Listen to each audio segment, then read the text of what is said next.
adalah Daihatsu Ayla yang baru. Tapi apa aja sih bedanya sama Ayla yang sebelumnya? Simak detail di 10 hal yang perlu kalian ketahui dari Ayla Facelift. 1. Varian. Sama kayak sebelumnya, Ayla Facelift tahun 2020 ini punya banyak banget varian. Ada yang mesinnya 1200cc dan ada yang 1000cc. Yang 1200cc dari yang paling atas. Yang kita lihat ini R Deluxe, bawahnya R, dan bawahnya lagi X yang 12. Nah, yang 1000cc lebih banyak lagi malah. Ada X Deluxe, X, D+, dan D. Semua varian-varian tadi ada opsi transmisi manual atau otomatis ya. Kecuali yang D dan D+, cuma manual aja. Kalau kalian mau lihat-lihat beda fiturnya apa aja, langsung lihat aja ke website Daihatsu. Soalnya banyak banget. 2. Pilihan warna. Buat pilihan warna, ada warna baru nih, si kuning ini. Sebenarnya sih udah pernah dipakai di varian special editionnya Ayla dulu. Tapi sekarang jadi salah satu pilihan warna yang normal. Sisanya masih sama kok, ada silver, putih, abu-abu, hitam, merah, dan orange. 3. Terinspirasi Ayla Turbo. Ubahan paling besar jelas di eksterior sini lah ya.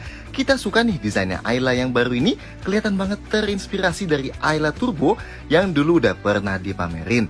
Dan ini kelihatan agresif banget dari depan.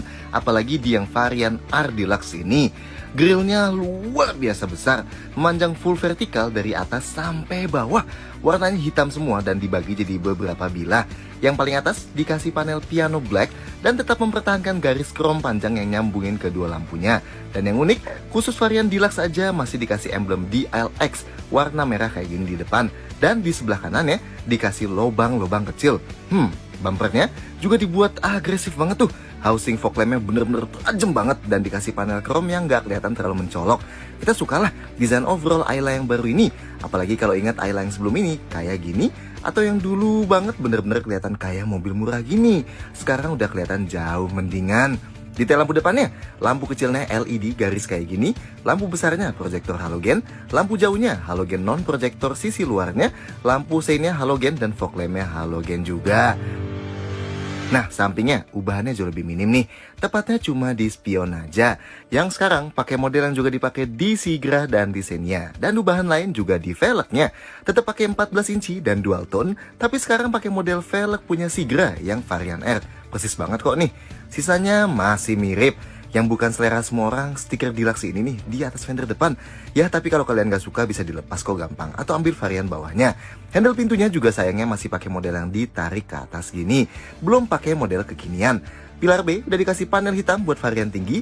Ada tambahan side skirt juga. Dan khas Daihatsu biasanya udah dikasih aksesoris kayak talang air ini. Belakangnya sebagian besar masih sama sebelumnya. Cuma di permainan motif dan warnanya aja. Kayak lampunya tetap mirip versi sebelum ini, tapi mikanya dibuat transparan jadi bagian dalamnya lebih kelihatan kayak gini. Oke sih, ngasih variasi, tapi agak kelihatan kayak lampu aftermarket ya jadinya. Lanjut, bumper bagian bawahnya tetap pakai model yang agresif dengan panel hitam dan reflektor di ujung-ujungnya. Tapi yang bagian bawahnya sekarang dikasih ala-ala diffuser yang warnanya diubah. Sekarang dibuat hitam doff campur hitam gloss. Tetap ada spoilernya kayak gini, wiper belakang, list chrome ini, dan tentunya kayak LCGC lainnya, emblemnya yang rame banget di sebelah kiri Astra Daihatsu dan di sebelah kanan Ayla plus detail variannya. Kayak sebelumnya juga, knalpotnya ada dikasih muffler cutter chrome kayak gini. Dan antenanya dia ada di samping kanan depan ya, yang bisa ditarik dan ditutup kayak gini. Detail lampu belakangnya, lampu malamnya yang LED, yang L sisi luar. Lampu remnya LED jadi lebih terang. Jadi sayang nih ya, yang sisi dalam lampunya jadi cuma reflektor aja. Lampu sein, lampu rem, dan lampu nomor platnya halogen semua ya. Gimana menurut kalian ubahannya? 4. Dashboard lebih modern. Sama kayak luarnya, yang berubah di dalam juga nggak terlalu banyak. Ya sebenarnya sih cuma bagian tengah sininya aja. Sekarang pakai model yang bikin satu frame panjang, nyambungin ventilasi AC, head unit, dan kontrol AC-nya yang jadi digital. Ya miripin sama desain yang dipakai di Xenia dan Terios lah ya. Ubahan satu lagi, font di instrumen clusternya berubah jadi kayak gini. Sisanya masih sama kok, tapi oke sih, panelan di tengah itu emang ngasih kesan yang lebih modern ke overall interiornya Ayla baru ini. Jadi lebih enakan lah dilihatnya, minimal berubah sedikit karena desain aslinya yang udah 7 tahunan. Kelihatan kan? Dari dashboard yang gak nyambung langsung sama door trimnya. Dashboard bagian bawah yang nggak nyambung langsung alias keputus sama konsol tengahnya juga masih dipertahankan nih desainnya. Dan soal pemakaian bahan, tentunya full plastik semua lah ya, yang kerasa murah. Standar lah di kelas ini. Tapi keren nih, di door trim bagian depan tetap dikasih kain kayak gini supaya nggak kelihatan polos-polos banget. Mantap! Sedangkan yang door trim belakang nggak ada kainnya ya, jadi lebih polos.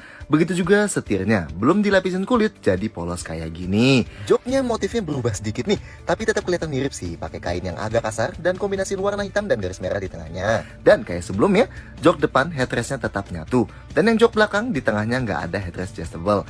Dan sama kayak versi facelift sebelum ini, jok depan dan belakangnya sama-sama udah dibuat lebih tebal ya dibanding Ayla yang pertama kali banget keluar. Detail lain di dalam, di depan kiri udah dikasih pegangan tangan model fix kayak gini, sedangkan yang sisi driver tentunya nggak ada.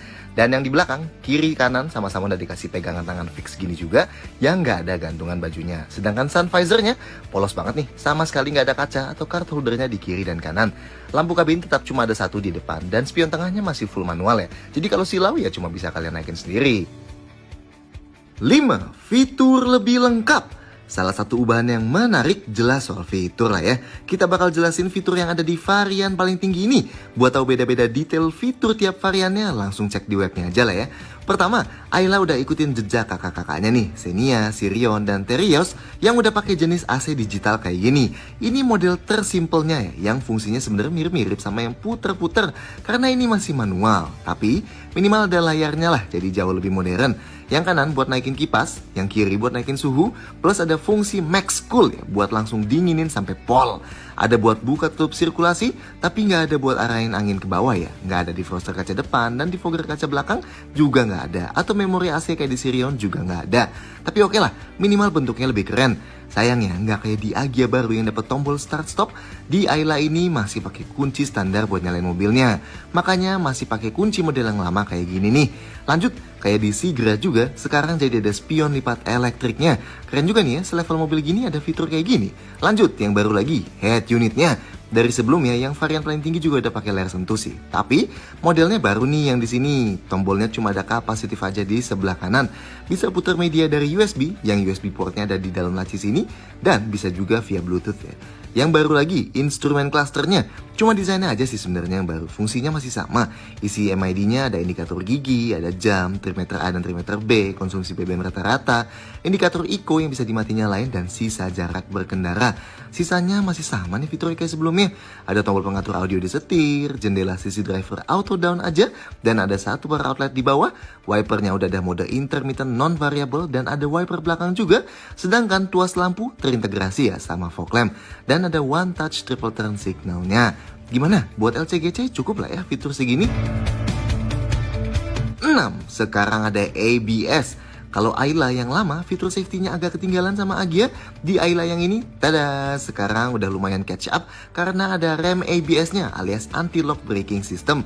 Jadi lebih aman kalau ngerem mendadak, ban gak ngunci dan masih tetap bisa dikontrol. Yang baru juga, sekarang ada kamera mundurnya nih, termasuk keren di sebuah LCGC. Sisa fitur safety lainnya standar lah seharga segini. Ada sensor parkir 2 titik warna hitam, ada 2 airbag di depan, rem depan cakram ventilasi, dan rem belakang tromol.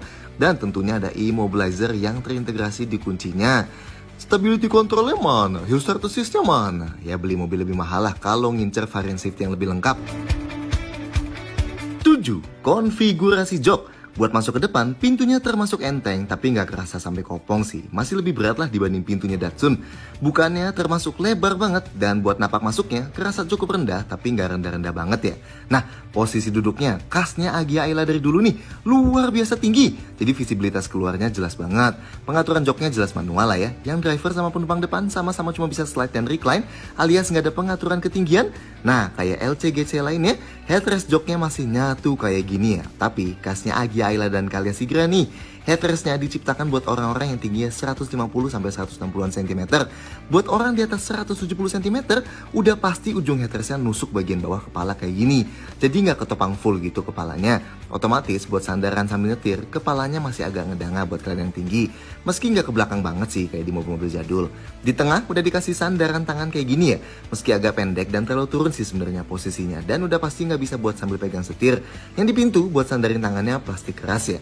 Dan seatbeltnya juga tetap belum bisa dinaik turunin. Setirnya juga nih posisinya masih fix, belum bisa naik turun apalagi maju mundur. Sayang banget ya. Dan posisinya cenderung dekat sama dashboard. Buat sandaran kaki kiri driver, belum dikasih pad atau gundukan, tapi emang ruangnya termasuk lega. Sekarang kita ke belakang. Pintu belakang kerasaannya lebih ringan ya dibanding yang di depan. Dan kebukanya juga nggak seluas yang di depan. Tapi karena bentuk mobilnya mengotak, jadi masuknya nggak usah nunduk-nunduk banget. Posisi duduk di sini jelas lebih tinggi dibanding yang di depan. Nah, ruang kakinya buat mobil yang kecil banget kayak gini, sebenarnya termasuk luas nih. Dan karena jok depannya kecil banget, jadi ngasih kesan yang lega gitu ke depannya. Ruang kepalanya nggak sisa banyak, tapi masih aman lah ya. Nah, sayangnya nggak kayak Agya yang headrest belakangnya ada 3, di sini cuma ada 2 yang adjustable. Dan ini sudut sandaran joknya fix ya, termasuk agak tegak dan pasti bikin pegel buat jalan jauh. Di pintu udah dikasih buat sandaran tangan yang tentunya masih plastik bahannya.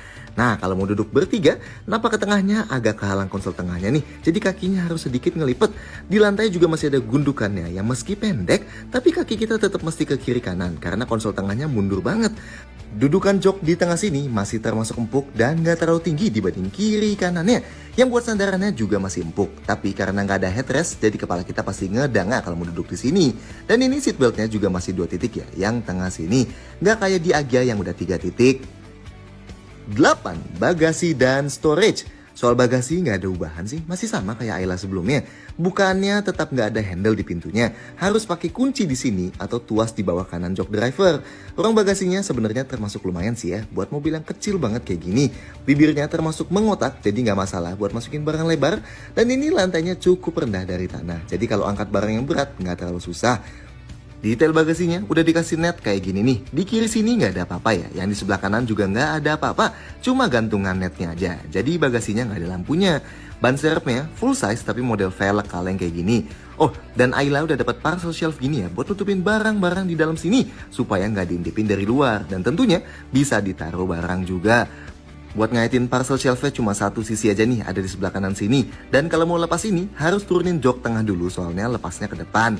Nah, ngelipet jok belakangnya nggak bisa dipisah-pisah ya, harus langsung buka kiri kanannya. Dan ini nanti bisa langsung didorong kayak gini. Cuman emang masih ada gundukan yang termasuk tinggi nih, jadi kalau mau geser barang, harus diangkat dulu. Dan buat nutupnya, udah disediain handle ya, dan ini sisa storage di dalam kabin.